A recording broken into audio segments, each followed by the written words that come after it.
Saudações, eu sou o William Moraes e este vídeo aqui é uma reposição de uma aula que eu perdi por causa de um blackout.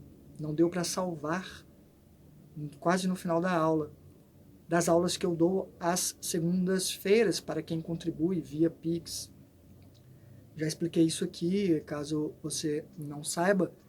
Eu coloco 2 vídeos abertos e um vídeo é mais interativo, aula com práticas, às segundas-feiras, para quem contribui com qualquer valor.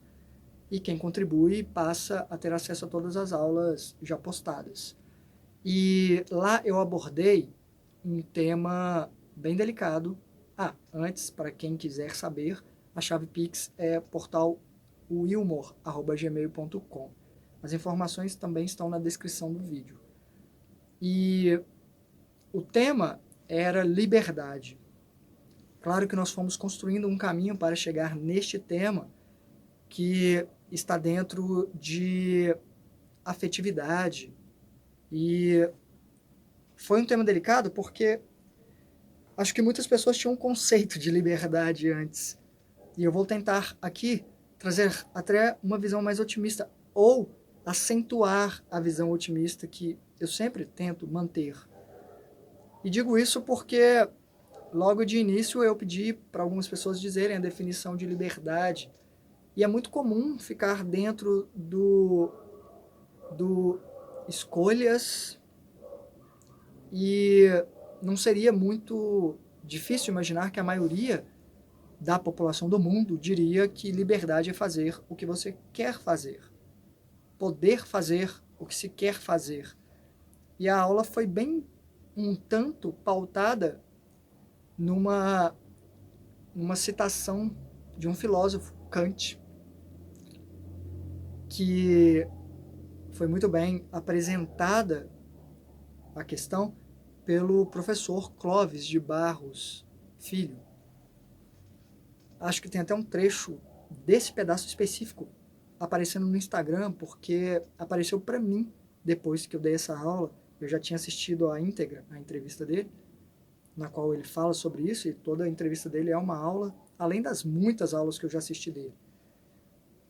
Acho que o celular ele escuta, né, o que estamos falando, e aí vem os algoritmos e colocam, alinham tudo, é impressionante. Então, apareceu esse trecho no Instagram e eu achei muito curioso, porque é uma parte na qual ele fala exatamente a essência da aula, que é a definição de liberdade para Kant. Ou melhor, que Kant, ao contrário de todo mundo que pensa que liberdade é fazer o que se quer, ou poder fazer o que se quer, é fazer o que precisa ser feito acima do que se quer, ou fazer o que não quer. E isso é explicado e faz muito sentido, e me mudou quando eu escutei. E a justificativa é que se você faz apenas o que você quer, você não pode ser livre, porque você seria escravo, escrava das suas vontades, dos seus anseios, das suas pulsões. E isso é muito pertinente para a espiritualidade como um todo, principalmente aqui no espaço que estudamos a lucidez extracorpórea, projeção astral, porque fora do corpo físico, a manifestação do que desejamos, por muitas vezes, escravizam. Mantém muita gente presa porque quer, porque apego àquilo, não quer deixar de ter o que já tinha, ou quer ainda ter o que não teve, através dos outros, e até mesmo em ilusões que criam para elas mesmas, e se mantém ali, sempre pagando um preço muito alto. E isso é um pouco desanimador, porque é muito confortável fazer o que queremos, é bom, é uma leitura que temos. E qual seria a solução? E eu abordei isso, porque eu concordo com Kant, mas eu vou um tantinho além, considerando que, ok, sair da nossa zona de conforto, não fazer apenas o que queremos, é muito importante. Mas não podemos apenas fazer o que não queremos, o que é preciso, mas não queremos. Eu acho que tem a questão do equilíbrio, e essa questão do equilíbrio também é importante, porque nem ela pode ser permanente ou seria um extremo. Tem o extremo de fazer o que não queremos, tem o extremo de fazer apenas o que queremos, e tem um meio termo. E esse meio termo, o equilíbrio constante, também vai nos mostrar um retrato de nós, de quem conseguimos manifestar apenas dentro dessa condição. E digo isso citando, por exemplo, monges que se isolam em santuários magníficos e todo mundo lá está na sintonia da espiritualidade. É interessante, mas isso só vai mostrar aspectos dessas pessoas dentro dessa situação. E na situação mais tensa, no meio da bagunça, no meio da interação com pessoas que não estão alinhadas na mesma frequência que você. E para mim, muito da vida, do sentido da vida, de estarmos aqui é isso, a interação com variáveis tão grandes de frequências. É isso que o mundo físico faz, porque no plano astral todo mundo vai ficar na frequência que tem, é todo mundo separadinho. E então, talvez a solução não seja focar em equilíbrio. É bom ter isso em mente, que às vezes vamos fazer o que não queremos porque precisamos, mas às vezes abrindo concessão e fazendo sim, e às vezes achando um equilíbrio entre as duas coisas. E digo mais, a escolha aí é a questão, é o X da questão, que é uma definição mais ampla da liberdade na filosofia, que seria a capacidade de escolher como agir ou não agir. A escolha. Mas para haver escolha, precisa haver ela, que é a estrela desse canal aqui, ou do tema, para mim, da projeção astral, que é a lucidez. Então, muito mais importante do que fazer isso ou aquilo, na minha opinião, é saber por que está fazendo isso ou aquilo, ou não fazendo. Ter consciência, ter essa plena percepção de presença e não aquele embalo que te arrasta e você está fazendo, seguindo instintos, seguindo o que for, ou até mesmo normas de conduta. Porque às vezes você acaba não fazendo o que quer para fazer o que é correto. E isso também é um sinal de lucidez. Mas o contrário também. Depende muito da aplicação.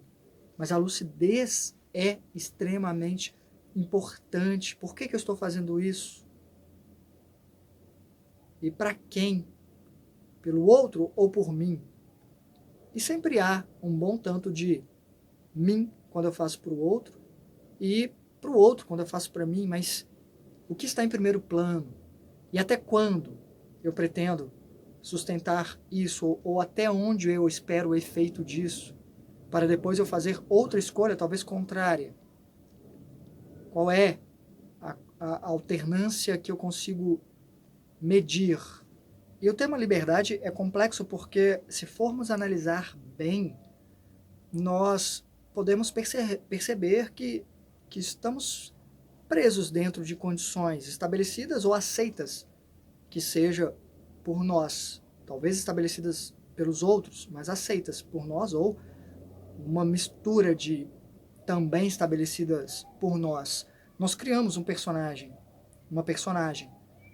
E assim como o RPG, que eu tanto cito aqui, você cria um personagem com um alinhamento, com algumas diretrizes, e você tenta manter fidelidade a esse personagem ou a essa personagem. E isso, em alguma escala, é interessante, mas em outra torna-se perigoso, porque você age apenas de uma forma. Eu sei que isso facilita a interação das pessoas com você, porque as pessoas sabem o que esperar de você. Então elas te procuram especificamente por aquilo. E você quer ser procurado, procurada, você quer ser aceita por pessoas, por grupo. Quer que elas contem com você e te ofereçam algo a essa interação. Quando você tem uma alternância tão grande ou cada vez age de um jeito, pode até ser que as pessoas considerem que você é aquela pessoa que age tão loucamente que talvez te ajude, ou que você é uma pessoa que é necessária exatamente por isso. Só que poucas pessoas são consideradas, porque há poucas situações onde isso é uma vantagem, uma roleta de saber como é que você vai agir. E isso tudo é fortalecido por estímulos, por reforço. A psicologia está aí para falar disso. Que você faz algo que agrada as pessoas, elas te elogiam e você estabelece um tantinho mais de que aquilo é bom, que essa sua postura foi boa e ótimo. E isso vai criando uma imagem, um construto, uma imagem para além de físico, uma imagem de estrutura, como você se enxerga. E muita gente fica preso dentro dessa imagem. Eu já falei disso aqui, sobre a minha imagem de assumir o papel de pirata e afirmar que eu sei que eu não sou essa persona e que eu não tenho tanto apego assim, ela só me é útil, já que eu tenho que apresentar alguma. E por que eu escolhi esse papel? Porque, para mim, ele é o mais honesto. As pessoas acham que piratas são mentirosos, trapaceiros, mas a verdade é que eles são inconvenientes pela extrema honestidade, ou pelo menos o meu pirata é.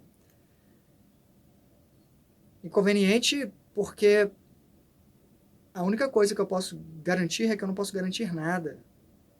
Eu sou fiel a não ser fiel. Porque depende do momento, depende das circunstâncias, depende de como eu me encontro naquela circunstância. Eu tinha muitas conversas com meu amor e tenho com todas as pessoas com as quais eu me envolvo sobre promessas de um futuro, sobre isso sempre te amarei. O que eu consigo dizer, e eu conseguia dizer até para o meu amor, é: sempre serei honesto com você, sempre direi se eu ainda te amo e vou te atualizando, mas eu não consigo me imaginar. Essa é a verdade de agora. Um depois sem te amar. E foi assim, por 11 anos eu falei para ela várias vezes ao dia o quanto eu a amava. E tento falar para as pessoas com as quais eu me relaciono hoje, não só romanticamente. E isso é algo que as pessoas geralmente não gostam, porque elas buscam segurança, elas querem estabilidade, elas querem conforto e a ilusão da permanência, que não existe. E tem outra questão da liberdade. Eu fiz uma pergunta lá na aula se as pessoas achavam que, na grande maioria, as pessoas queriam ser livres ou não. E é fácil realmente imaginar que as pessoas querem ser livres. Mas acho que a maioria não. As religiões estão aí para mostrar isso, elas querem regras, muros que conduzam elas Elas não querem ter poder de escolha, elas querem saber o que pode ou o que não pode fazer. O Clóvis mesmo fala muito disso, porque ele é professor de ética. Então a ética é pautada no encontrar o que seria uma fórmula do que é certo e do que é errado. Muita gente tem essa ideia da ética. O que é ético, o que não é. E isso é deixar o poder de escolha na mão dos outros. O que é pecado, o que não é. Entendem? Nos tornarmos responsáveis por nossas escolhas é assustador, de fato. E isso poucas pessoas querem, mas somos. Então, para crescermos, é necessário encarar esse senso de liberdade e eu acredito, sim, que existe o livre-arbítrio, que temos a liberdade de escolha, que qualquer um pode fazer o que quiser dentro do possível, claro. Eu não posso sair voando fisicamente, sem um avião, só como Superman. Mas todo mundo pode fazer o que quiser. Mas todos são responsáveis por tudo que for feito. E as pessoas não querem responsabilidade demais. Por isso elas preferem escolher de menos. Mas quanto mais você escolhe, questiona o porquê, mais lucidez você vai ter. E isso é crescer. E quanto mais crescermos, mais vamos conseguir lidar com a gama de emoções, com a mente, com os pensamentos, com a razão, que também não é... Eu vivo falando que a razão pode ajudar a moldar as emoções, mas o contrário também acontece. E vivo falando que a razão, a mente, o raciocinar, é uma espada, que pode tanto abrir caminho, quanto ferir quem está tentando manuseá-la. Para isso é preciso crescer, treinar, e não deveria ser assustador. Mas acho que acaba sendo, por causa da importância que nós damos, talvez exagerada, para a existência nesse plano físico aqui, nessa plataforma, nesse jogo, que é importante, é extremamente importante, é daqui que tiramos vivências. Só que é tudo válido. Se tem uma mensagem final que eu posso deixar para vocês, tentando amenizar o quão assustador isso é que tudo é válido. Não existe escolha ruim ou boa. Existe a percepção de ruim ou bom em cima de uma escolha ou outra. Nietzsche já citava, acho que ele dizia, não existe fenômeno moral, existe avaliação moral dos fenômenos. É mais ou menos isso que eu traduzi aqui para vocês. Entendem o que eu quero dizer? Tudo é válido. Toda vivência é válida. Ah, mas isso me levou para uma situação ruim. Mas o que você aprendeu com essa situação? Claro que é muito mais confortável ficar num cantinho, quentinho e tudo. E não estou julgando também quem faz isso. Talvez você já tenha vivido uma vida tão de luta que essa você quer ficar no seu ninho o máximo possível e sustentar a ilusão, e não tenha medo disso. Só não esqueça que é uma ilusão. Use isso a seu favor e não deixe isso te aterrorizar. Já que é uma ilusão, assim como eu uso a minha imagem aqui, eu vou usar a que eu quiser, e eu quero assim dessa vez. Tenho meus motivos, mas explore esses motivos para saber se realmente isso está te ajudando a evoluir ou não. Se leia, se estiver funcionando, ótimo, só precisa funcionar. Mas cada vez mais lucidez pode te ajudar a funcionar mais. Então é o que eu trouxe para hoje, resumindo, 1h30 de aula, mas acho que isso acaba deixando um registro aqui para quem assistiu a aula e fica também aberto para vocês. Essa foi uma aula que não teve prática, a prática acaba acontecendo quando eu acho mais necessário, teve várias aulas, teve 3 semanas de práticas, acho que 4, não sei. Depois eu volto, faço em formato diferente e tudo mais. E aqui não dá para ser tão interativo, a não ser nos comentários, por isso, comente, eu vou responder na medida do possível o que você tem a dizer ou complementar sobre. Claro que é um assunto delicado, é claro que há muitas percepções e todo mundo é livre para ter a sua. Não há, na minha opinião, errada ou certa. Acho que o que temos que pensar é no que essa visão que eu tenho neste momento me ajuda ou a visão do outro me ajuda. No que isso pode agregar. Como isso vai me ajudar a me situar, a dar um ajustezinho, puxando um pouquinho mais as velas do navio, ou recolhendo a âncora. Como isso vai me ajudar a velejar, ou já é o suficiente para eu zarpar, ou opa, eu já não sei para onde eu estou indo, deixa eu jogar a âncora, parar, me situar, fazer meus cálculos. Não tenho medo disso. Hasta.